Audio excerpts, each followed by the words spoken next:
Hello বন্ধুরা, good morning. সবাই কেমন আছো? আশা করি সবাই ভালো আছো, সুস্থ আছো। তো এই দেখো, শ্যাম্পু করেছি, চুলটা এখনও ভিজে রয়েছে। আর সকালবেলা চলো কি বানাচ্ছি। আজকে শুভ ভাইফোঁটা, তো দাদা আসবে, তো দাদার জন্য কি বানাচ্ছি দেখো, চলো দেখাই। তো এই দেখো বন্ধুরা, সকালবেলা বানিয়ে ফেললাম। দাঁড়াও, লাইটটা জ্বালিয়ে, এই ধারে লাইটটা জ্বাললে তা দেখা যায়। এই দেখো, সকালবেলা বানিয়ে ফেললাম গরম গরম পরোটা।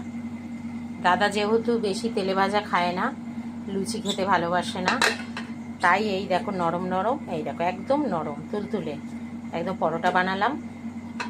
আর এদিকে হচ্ছে সাদা আলুর তরকারি হচ্ছে। এই দেখো বন্ধুরা, সাদা আলুর তরকারি ফুটছে, কালো জিরা, শুকনো লঙ্কা, কাঁচা লঙ্কা দিয়ে সাদা আলুর তরকারি করছি, পরোটা করেছি।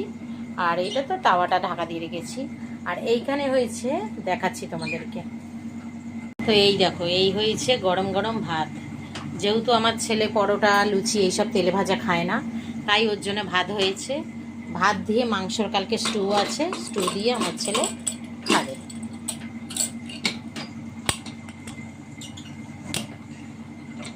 এই হয়েছে, ছেলের ভাত হয়ে গেছে, সাদা আলু তরকারি হচ্ছে, পরোটা হয়ে গেছে। আর এখনও আপাতত মিষ্টি আনেনি, মিষ্টি আনবো। তো বন্ধুরা, মিষ্টি এখনও আনা হয়নি, তবে মিষ্টি আনতে আমি যাব। আমি শ্যাম্পু ট্যাম্পু করে এখন গুছিয়ে গাছিয়ে নিলাম।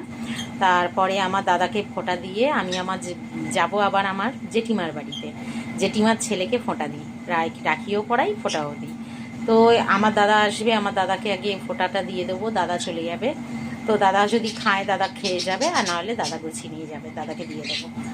আর জেঠিমার বাড়ি যাব, আর সেই রাত্রে ফিরবো। তা তোমাদেরকে আর আমি দুপুরের ব্লগ দেখাতে পারবো না, যেহেতু আমি জেঠিমার বাড়ি যাব, আমি ওখানে গিয়ে ব্লগ করি না।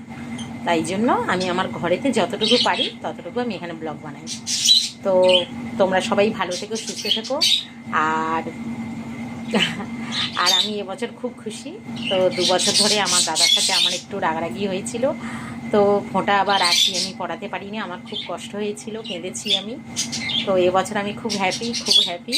তো দাদাকে কাল রাতে আমি বলেছি, দাদা বলেছে ঠিক আছে আমি যাব। তো সবাই ভালো থেকো বন্ধুরা, সুস্থ থেকো, চলো টাটা।